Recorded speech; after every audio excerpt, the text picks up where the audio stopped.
Good afternoon.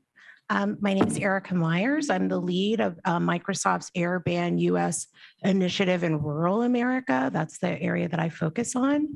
I'm excited to bring this panel today about bridging the digital divide.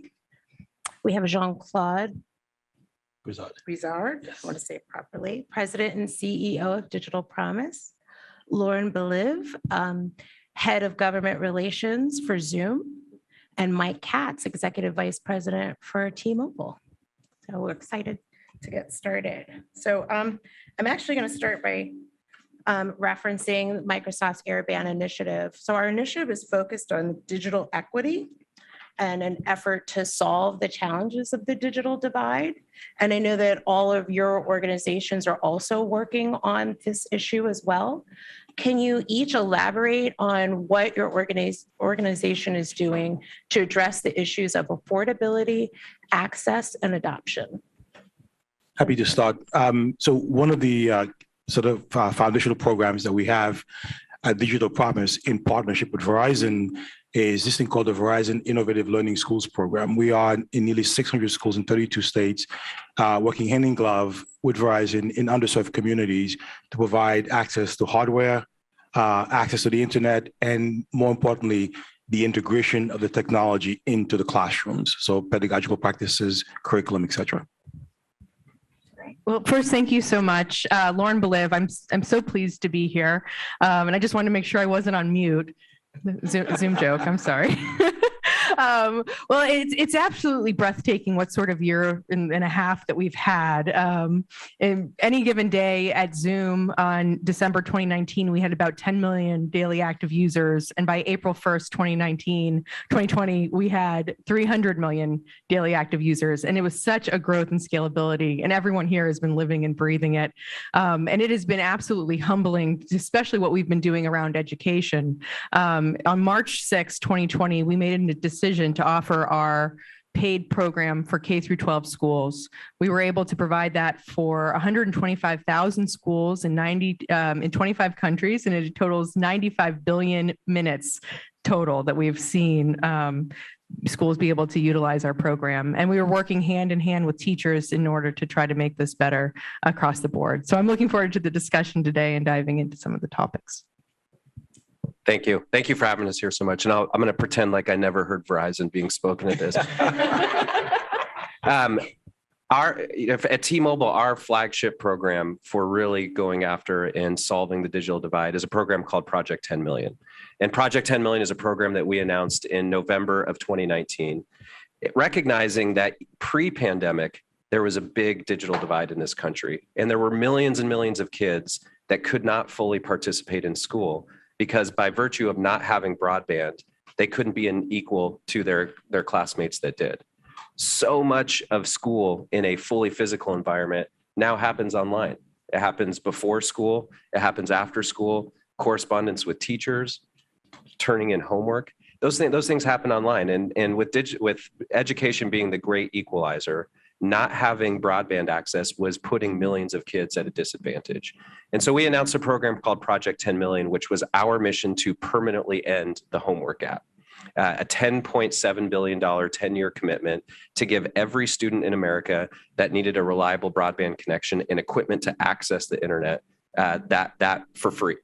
The program started with a commitment to give students and families 100 gigabits of data, which we saw through lots of work that we'd done pre-announcement was more than 3 times as much data that a student would need for before and after schoolwork.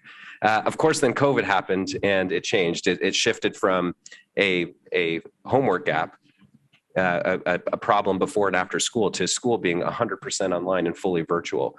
So we worked with over 3,000 school districts to modify the program, offer more options, including fully unlimited options that enabled students to do schoolwork all day through platforms like Zoom. So to date, we're really proud that over 3 million kids over the course of this last year were connected, were able to fully participate in school because of T-Mobile broadband. Thank you.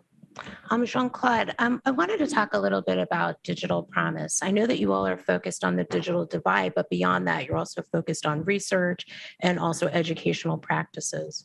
One thing we know is that during the pandemic, about 3 million students were considered unaccounted for in school. Can you talk a little bit about the impact of having those students be unaccounted for, as well as the digital learning and homework gap and the impact of the pandemic on it? Absolutely. Let me perhaps take a step back and talk a little bit about the problem before pandemic. We had about 16 million K-12 kids who didn't have access to good technology or broadband. And I think plus about 3 or 4 million post-secondary students. We often talk about K-12 kids, but really was a P16, K16 sort of issue. We made massive progress because of the pandemic, because programs like T-Mobile, Verizon, and others frankly stepped up, and school districts themselves purchased a ton of technology to give access to kids. In fact, I think in some cases, we went from 60% to 84% of kids getting access to hardware and to a computer and or to broadband. I think the bigger issue now, which New America published a few weeks ago, is the under access that kids now have to technology and broadband. For example, things like the data plan may not be sufficient. So they may be on Zoom for 2 hours and then all of a sudden it goes dark. Or you may have 3 or 4 children in a housing project sharing access to broadband, so it's insufficient to do what they need to do. So we talk about 3 things in closing the divide, and it really includes access, participation, and what we call powerful use. So the access and participation we are solving. The powerful use we also have to solve. One thing I would love perhaps for us to think about is that closing the divide is not just about hardware and access to the internet. It really has to involve the kind of integration of work into the classroom.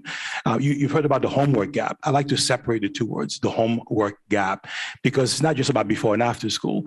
You think about the fact that more than 50% of a child's life is spent outside of school. You think about the access to everywhere learning, to ubiquitous learning has to be a part of the effort. I have 3 young boys and a daughter in college, and I can tell you, if they didn't have access to powerful technologies, they could not really have access to school before, during, and after school. That needs to be solved. The 3 million kids who we can't find, you wonder why. Is it because they can't log on? They don't have access? Some of these kids, by the way, have access to dial-up in this day and age, or they have a cell phone that they actually are using. Or is it perhaps the pedagogical practice was not engaging? I know my 5-year-old last spring would not get on Zoom, refused to do it. My daughter, thank God, was sent home from college, so she became his teacher. So you think about how many of those kids actually could not or were not engaged. Or perhaps if they were older, their parents had to go to work because they were essential workers, and the high school student became a caretaker. So all these issues, I think, will begin to come out maybe when school goes back into session for us to really understand what needs to be done. But more importantly, when you think about the kinds of powerful lessons, pedagogical practice, like the use of VR technology, for example, which is something we do quite a bit of at Digital Promise. If you don't have access to sufficient broadband, that kind of learning is not going to happen for you. You think about bringing the world to the classroom or to the home with really good access to video. It is not going to happen without sufficient data, sufficient broadband. So it is a really complex issue that I think BCG, BCG talked about to solve the problem, we need $7 billion to initially solve the problem, but then you need a recurring investment year over year to keep those things fresh. And that's perhaps where the state and the state chiefs can come in to support that kind of ongoing effort. Thank you. I have a question for everyone. Really, what do you believe are the unaccounted costs of the digital divide if we don't address that problem with urgency? And what are some of the strategies that we as a country and as corporations should be executing to really help address this problem? I'd love to start. I think you hit on such an important issue, which is access. And I think it's access to broadband. It's also access to technology and the use of technology. When you're communicating, you communicate with your voice, your body language, your expression. And one of the big pieces of Zoom is it makes you feel like you're actually in a room with other people and you feel like that technology falls away.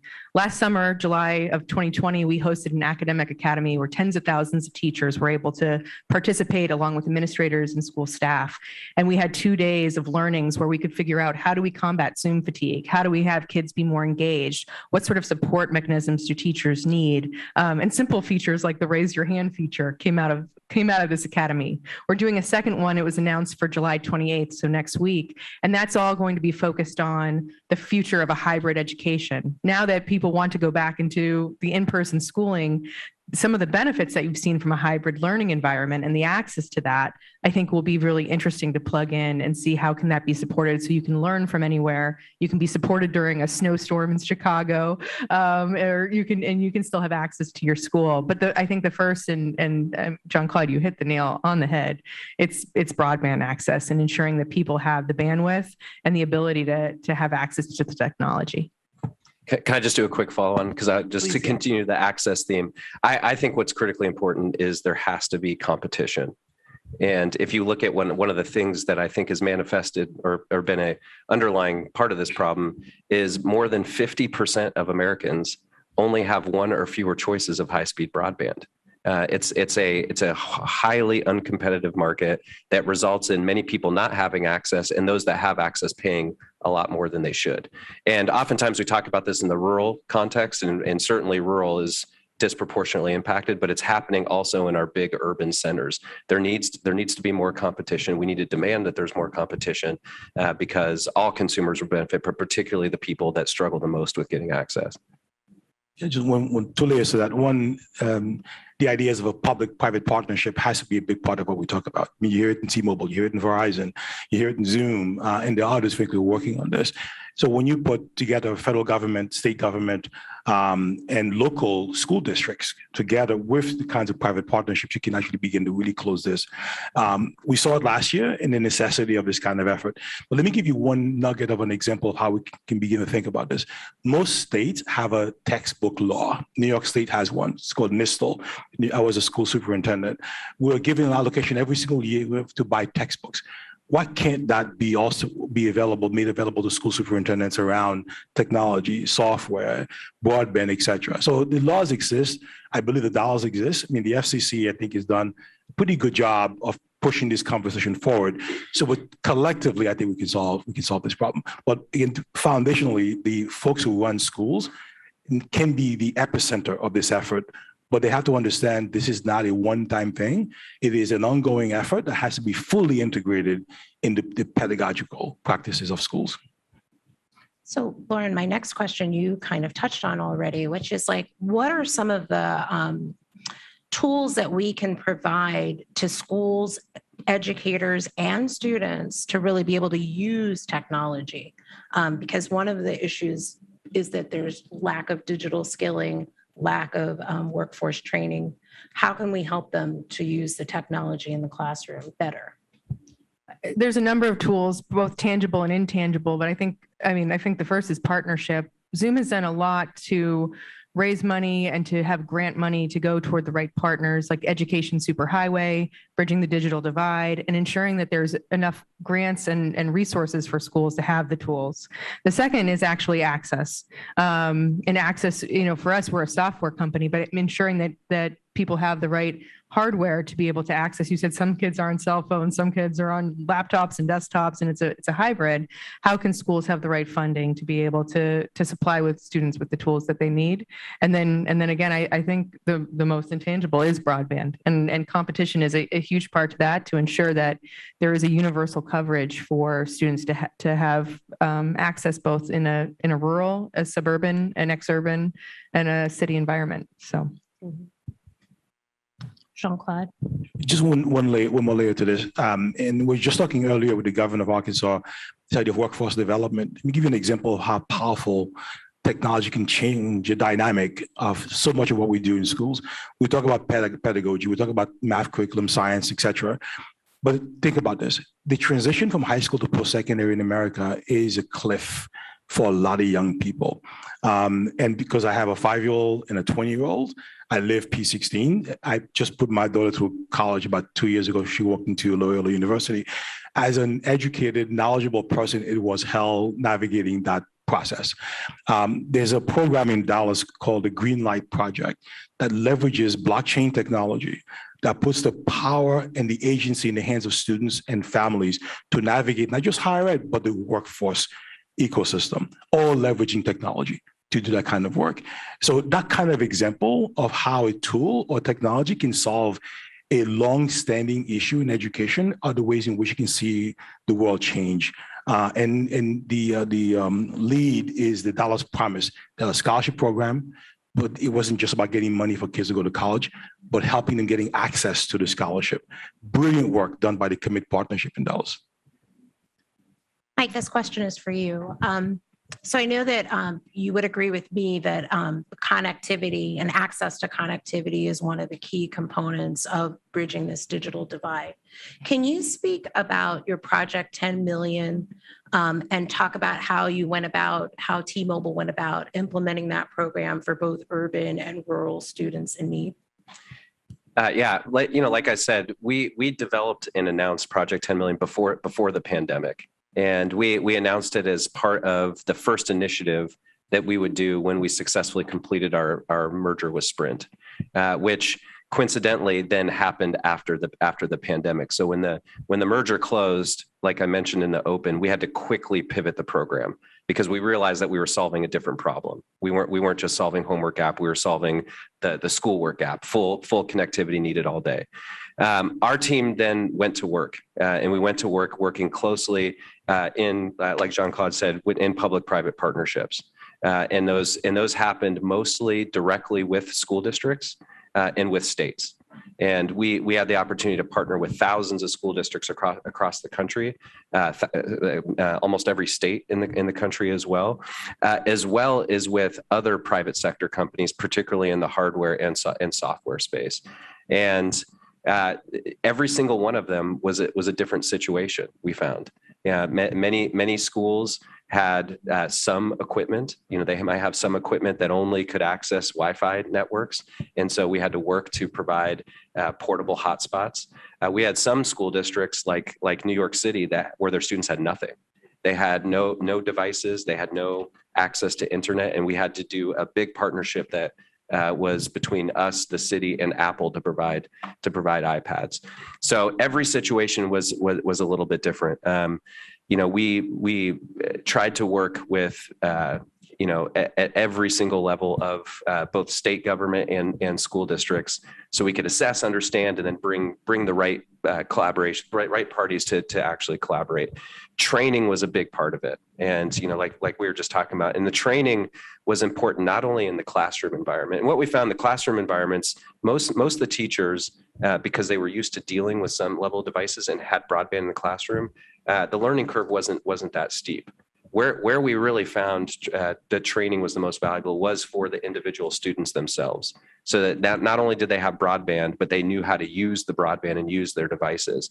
And one huge tertiary benefit that we saw, and I think we're going to look back on COVID and really recognize that it was a catalyst to do a major closing of the digital divide, is because these devices that were deployed and intended for education began to be used for many other things. A couple of the really common uses we saw were telehealth.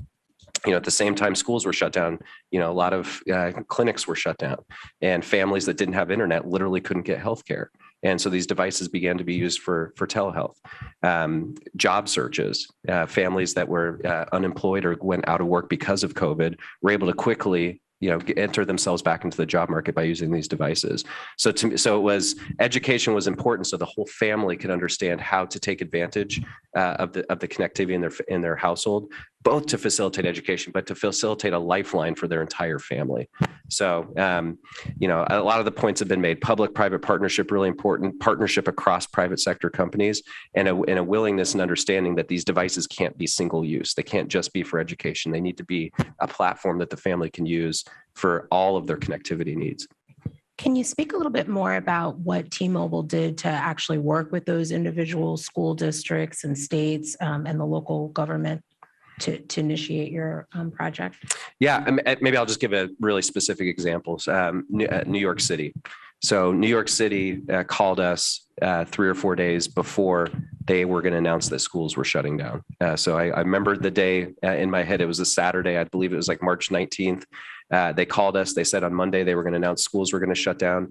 And New York City, the biggest city in this country, the most affluent country in the world, had almost 500,000 kids that didn't have broadband access. So they knew when schools shut down that they had a major, major problem, that almost half their students were not going to be able to participate in school.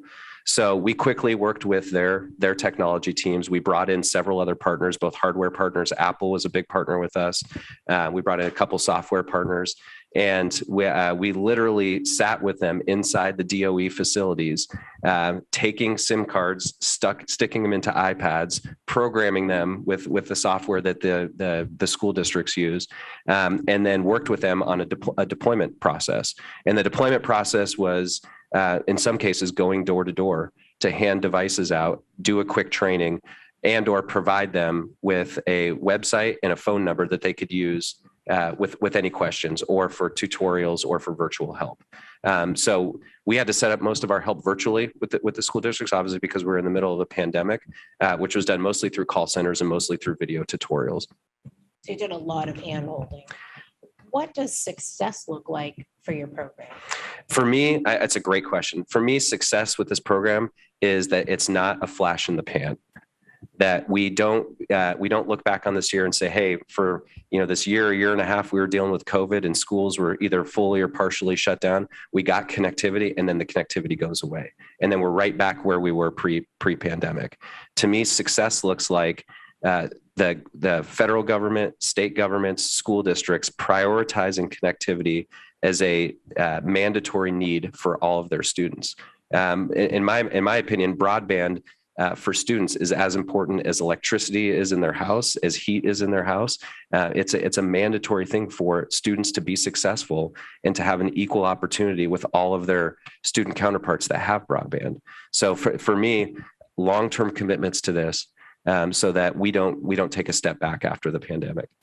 And do you see any additional investments into education in the community from T-Mobile? Yeah, like I said, Project 10 million for us is a minimum 10-year commitment, $10.7 billion, and and connecting 10 million kids. And that 10 million was our forecast on how many students would be unconnected over the next 10 years. We want to make sure that every kid that needs a connection has one. So we're committed to this for the long term. We want to make sure every student has this opportunity. And I will say, one of the things that I am proud of is I do think our program has inspired others to make the same commitment. So for me, success is that T-Mobile doesn't just own this program alone, but our counterparts that compete in this space as well do the same. And I've seen them do a lot of it. Awesome. Lauren, it's been an amazing year for Zoom, right? You've gone from like a niche product to ubiquitous. In fact, most people call their calls Zoom calls and Zoom meetings.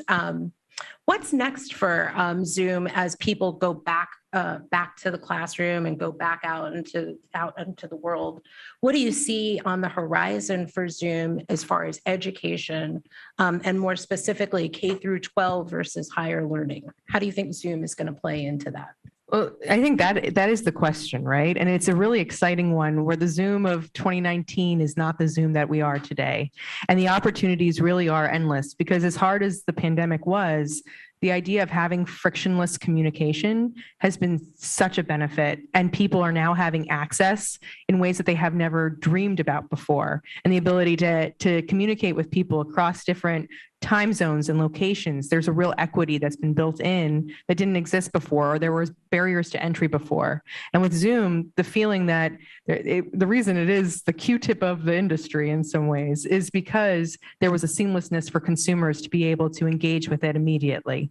And that, I think, is opening up possibilities. In terms of education, I think we're at ground zero to know that we're uniquely positioned to be a benefit for the return to in-person school?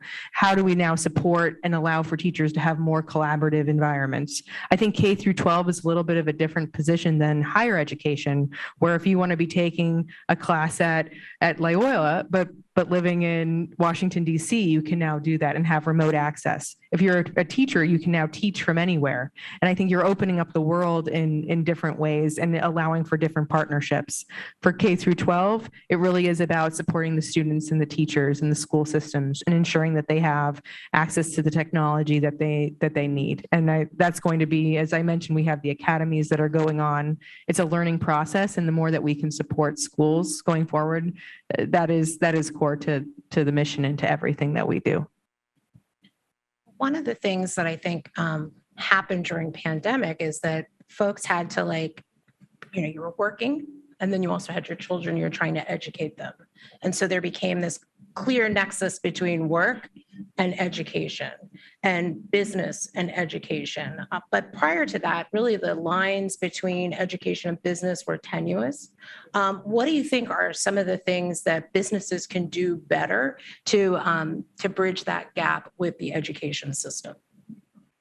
Happy to jump on this one first. So one, the idea of flexibility, I think now is an expectation. I know in my organization, everyone's expected to have flexibility because parents have had a view into the classroom I'm hoping they never let go of.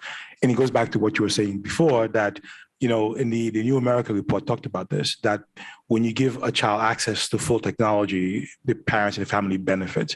So if you have a job in making sure that one, you can continue to see what your child is doing, support your children what they're doing, I think is going to be critical. For businesses to really understand that is going to be critical. I know my wife's company, for example, they would not allow folks to work remotely before. Now it's going to become part of the infrastructure of the organization. So hybrid, I think, is the goal of the future. Maybe asynchronous learning becomes also part of the landscape as well too. I fully agree, and it's something where the private public partnerships will go a very long way. I keep thinking about, I don't know if this was a few months ago, but there was a photo that went viral of two girls sitting in a fast food parking lot with the Taco Bell parking lot trying to get the Wi-Fi from the restaurant in order to do their homework. And there needs to be just a lot more there to be able to support students for having the tools that they need and the access they need. I think from a company perspective, the more that we can support schools as we were giving K through 12 free unlimited, our product free and unlimited, the more we can help teachers be able to do the work that they need to do. And that's just something that it shouldn't just be because of the pandemic. It needs to be an evergreen process. Yeah, I think Jean-Claude said it really well, that a hybrid work model, I think, provides both flexibility for the family and flexibility for the employer. And I think this last year taught us that we can still be pretty productive in this environment. There's lots of things that were hard about it. I know my 4-year-old son made lots of cameo appearances in my Zoom calls, sometimes without clothes on. So that was really interesting. But I think it taught us that we can work in this environment and that there's real benefits both for both parties. The fact that we've got technology now that can, if we make it accessible, offer ubiquity of connectivity really no matter where you are. The fact that we have software programs that allow you to have a work environment pretty much wherever you are, I think is important both for the family dynamic, but also important for the modern way we work. Like we're becoming more and more of a global economy. There's people that you work with that are in different physical locations. And in 2021, if we can't find a way to work productively in that environment, I think that's going to be one of the things that holds companies back. So how can the access to broadband adoption make intergenerational changes in a family that would impact their healthcare, their education, their job opportunities? How do you see that playing out? Because maybe that's really the call for our government leaders to invest more, not just to have the private sector do it, but also have, and we've seen that, right, through CARES Act and American Recovery Act, more opportunities to help spur connectivity. But can you talk about the impact that you think this has intergenerationally on families? Yeah, I'll start. I mean, simply put, education is the great leveler. It is the great leveler, and you cannot fully participate in education without a broadband connection. You are at a disadvantage, and the likelihood that you get left behind increases, I think, substantially. And so I think from the start, if you cannot equally participate in education, you don't have a chance to become more successful or successful as your peers that have it, and create things like generational wealth. So to me, it really starts there. It starts with having equal access to education, regardless of your economic situation shouldn't determine your ability to participate in school. It never should, and we should demand that as a country, that we never let that happen. I can't agree more. And you mentioned the CARES Act. There's a lot of initiatives through the CARES Act that were so wonderful and opened the door for technologies like telehealth and education support that are set to sunset at the end of the public health emergency. But this is something too to consider as Congress is considering some of these major initiatives of what's really working for society due to the pandemic, and to have access to healthcare via telehealth and have better support systems for teachers. That's something I think as a policymaker, they should really consider what is something to continue moving forward. And just add very quickly, goes back again to this report I've been mentioning, that when you give a child or student access to that kind of technology, the parents benefit, the whole family benefits from having access to this window in the world. Someone may be looking for a job, could be telehealth, could be, what are you doing right now on your computer? Can I see what you're doing in mathematics? Or the entire family actually benefits from that one access point. I want to focus on something positive, which I would like to call, so I'm going to refer to as silver linings of the pandemic. But like I always try to teach my kids, we want to make lemonade from the lemons. Let's not just focus on the lemons. And so I think that one of the things that we did during this pandemic is we've learned a lot of new skills and a lot of things that we haven't done before. Can you elaborate on some of the learnings that you think that we've made through the pandemic? Absolutely. So one, we are going to be launching a series of storytelling about great innovations that happened in the past year for the Department of Education. So stay tuned. My colleague is in the audience here. We're working with us in the very same project. So stay tuned for that. We published an article a few weeks ago that looked at students who actually thrived last year. These were kids who had special needs, who had ADHD, you name it, for some reason thrive. The question is why and how. So what can we extract from that to teach the system on how to better individualize instruction for students? So this is the typical access to more courses across the world, across the country, but we saw individual students, including kids of color, who thrive in this environment. The question is, so why and what can we learn from that? You'll be hearing much more from us in the next few weeks. I would just add on to it. People think about moving forward in the new normal. I sometimes like to take a retro view and think, what would have happened over the last year and a half if there wasn't video communications and the accelerated technologies that we had? How many jobs would have been lost? What kind of contractions would we have seen in the GDP? What would America's schools look like if there wasn't any sorts of technologies to support it? And I think that's a huge learning, to take the kind of the scenarios of what would happen, what if, and to move that going forward too, to see, okay, as we're moving forward, we have these technologies in place. They're not just pandemic technologies. This could be a really great hybrid workforce. And how can we take that to the next level to ensure that there is an increase in job opportunities and there is an increase for schools and teachers and access. So it's an interesting moment of reflection, I think, as we're entering, hopefully, knock on wood, out of this situation. But it's something just to think about as we're moving forward.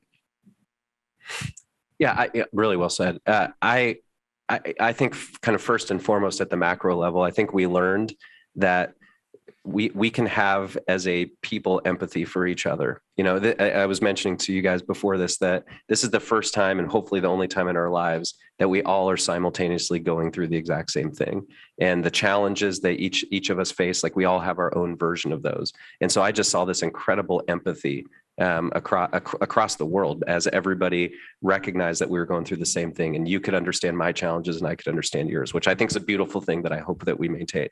I also think that as we're getting closer to the light at the tunnel, we also recognize the importance I think have seen some of the benefits of being able to extend the way we work or the way we do school through virtual means.